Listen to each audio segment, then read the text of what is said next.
గృహ నిర్మాణం మనకి ఇల్లు కట్టిస్తాం. ఆయనేమో కేసీఆర్ వచ్చేమో గతంలో అల్లుడు వస్తే ఆడబంటాడు, గొర్రెపిల్లుంటే ఆడగట్టేస్తావు, కోడింటే ఏడగమ్ముకుంటావు, ఇవన్నీ చెప్పిండు కదా. ఆయన ఏమన్నాడు, 125 గజాల స్థలంలో డబుల్ బెడ్రూమ్ ఇండ్లు పిల్లలు రోజు కట్టిస్తా, మీకు తాకతుంటే మళ్ళీ మీద కట్టుకోరు. ఇది చెప్పిండా? నేను అడుగుతా ఉన్నా, ఏవి డబుల్ బెడ్రూమ్ ఇండ్లు కేసీఆర్? ఏవి ఏవి రేవంత్ రెడ్డి గారు? ఏవి ఇండ్లేవి? ఇందిరమ్మ ఇండ్ల పేరు మీద కాంగ్రెస్ పార్టీ కార్యకర్తలకు ఇండ్లు ఇచ్చి అసలైన పేదవాళ్ళకి ఇండ్లు అనేటువంటి మీ దుర్మార్గమైన ప్రభుత్వాలు మీ ఇద్దరు లేరా భాగస్వామ్యం? కిషన్ రెడ్డి గారు ఏమైంది? కేంద్రం గ్రాంట్ వస్తుంది కదా దీనికి, ఇది ఇంప్లిమెంట్ కాలేదని ఎందుకు అడగలేదు? పంచక తిన్నారు మీరంతా. పేదవాళ్లకు ఇల్లు కట్టిస్తామని చెప్పి తెలంగాణ రాష్ట్రంలో ఈ దొంగలు చేసిన కథ చూడ్రి.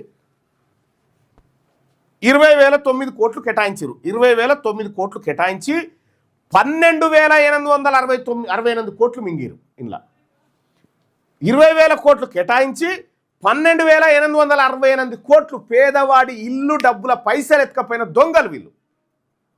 పేదవాడి సొంతింటి కళ నెరవేర్చడం కోసం కేటాయించిన డబ్బులోంచి 12,000 కోట్లు దొంగతనం చేసిన దొంగలు రేవంత్ రెడ్డి, కేసీఆర్, కిషన్ రెడ్డి.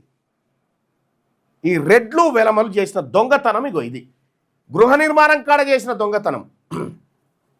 ఏకంగా 64% నిధులు ఖర్చే చేయలేదు దొంగలు. దారి మళ్లించారు. కాళేశ్వరానికి దీనికి దానికి కనిపెట్టి కమిషన్లు కొట్టారు.